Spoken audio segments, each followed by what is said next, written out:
Hi, I'm joined today with my boyfriend Drew. Hi, how are you? Thanks so much for having me. Can you tell us a little bit about your background? Sure. So I am a senior at Hofstra University. I am a health science major with a double minor in biochemistry and community health. And When Breath Becomes Air is your favorite book, right? Yes.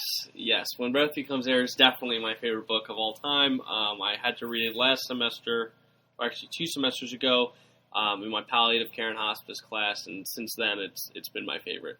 And it hits pretty close to home because you're an aspiring neurosurgeon. Yeah, so I actually will be attending medical school in August, and my dream is to one day become a neurosurgeon. Up until now, I've shadowed different neurosurgeons on Long Island, and I've really loved the field, so hopefully I'll be able to make it there. That's great. Let's jump right in. So, obviously, I read this book for my memoir class, but you read this for your palliative care class. So, what did you discuss about the book in your palliative care class? In my palliative care class, we focused primarily on the role of the caregiver in the book, and we focused on what makes good palliative care, how the healthcare providers are able to make these life-threatening situations feel a little better. So, did you guys discuss how Emma was a good example of that? Paul's oncologist? Yeah. Emma is an exceptional example of that. Her attention to detail and her true care for Paul is outstanding. And she is an example of what every palliative care doctor or oncologist should be like. So that's really interesting. So for us, we talked a lot about Paul's phrase, what makes a life worth living. And I feel like that goes hand in hand with both the memoir aspect and the palliative care aspect, but also just the human aspect of it all. We also talk a lot about what makes a life worth writing about. And I feel like Paul, he really had an extraordinary life both before and after his diagnosis. And I feel like his life and his book was a gift to anyone who reads it, really. So Paul obviously knows that he's dying while he's writing this book. It makes every word that he writes feel extremely pertinent. He doesn't shy away from the truth or the hard realities of both life and death. And I found it fascinating how, although we often think of life and death as being opposites, he really shows the reader that life and death exist within one another. We all live, we all die, but we constantly see death around us. And I feel like he makes the reader especially aware that although you're going to die, it's important to remember that you have to find what makes your life worth living. Absolutely. I think it's one of the takeaway messages from the book, and Paul really emphasizes that throughout the entire book. Yeah. Paul was happy being a neurosurgeon. That is part of what made his life worth living. But in addition, he also had a love for English, and I think that's part of the reason why he wanted to write this book. Yeah. Because I think it was a way for him to combine the two loves that he had in his life. Absolutely. And I think that is really why, Paul did what he did. So in one of the outside readings that I had done for this class, it's The Art of Memoir by Mary Karr. I pulled a quote. She says, "For the more haunted among us, only looking back at the past can permit it to finally become past." It's on page 12. So I found that perhaps Paul wrote this book in part for the reader. He has that very pastoral sense of guiding the reader through life, through a journey through death, but perhaps he also wrote it to flush out past demons that he had wrestled with before he died. I mean, he witnessed a lot of things. He constantly talks about the mistakes, the high-stakes mistakes that you can make as a neurosurgeon, cutting too deep into someone and making them paralyzed, or his friend that committed suicide from the pressure, what he could have done to prevent that from happening. He talks a lot about that, and I feel like he also talks about how if he knew how much time he would have left, he could choose what would make him happiest. If he had 20 years, he would be a neurosurgeon scientist. If he had a year, he would write a book. And I feel like even though maybe he didn't know exactly how much time he had left, he knew that writing this book would help him to maybe make peace with some of the things that he struggled with before he died. I feel like writing this book made him happiest. It seems like from Lucy's epilogue, in the time that he had left, it made his life worth living. Absolutely. So 2 points about what you just said. I think that one, as a neurosurgeon, it's definitely, very small amount of room for error. And I think that writing this book did help him grapple with some of those issues. But I think that even more important than that would be that I think he was somewhat regretful of the relationship that he had with his wife, Lucy, because of how busy they both were as physician residents. And I think that you also bring up another interesting point that you say if Paul knew how long he had to live, then he would know what he wanted to do. And I think it's very interesting because none of us really know how long we're going to live. Yeah.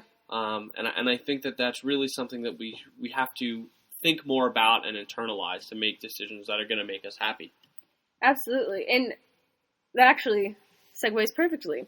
In Joan Didion's book, The Year of Magical Thinking, it's just an excerpt, but she discusses a tragic event in her life. But what really struck me was that she was talking about some very large tragic events like Pearl Harbor, and people always describe the before as just an ordinary day. It was an ordinary, happy, sunshine-filled day. And then, as she states, and then gone. It's just gone. And although Paul didn't die in a sudden death, like a car accident or a brain aneurysm or something, in a way, it was almost an instant death of the life and the identity that he knew to be true.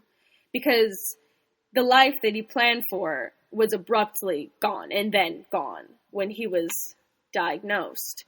And I feel like this is also pushes him to forge a new identity. As he even says on, I think it's page 166, Emma hadn't given me back my old identity.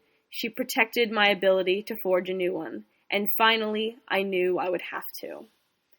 So what do you think about him having to come up with a new identity for himself? I feel like we always struggle to find an identity within our lives, and it must be incredibly difficult to feel as if you have to create a new one for yourself abruptly.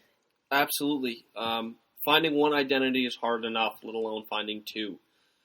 I think that, you said that it's almost as if Paul had died, and it's not almost as if Paul had died. Paul's life as he knew it was over. His life changed forever. And even though he goes back to neurosurgery for a small portion of time, it's not the same. No, it's not the same. He doesn't practice the same way he used to. He had a lighter caseload.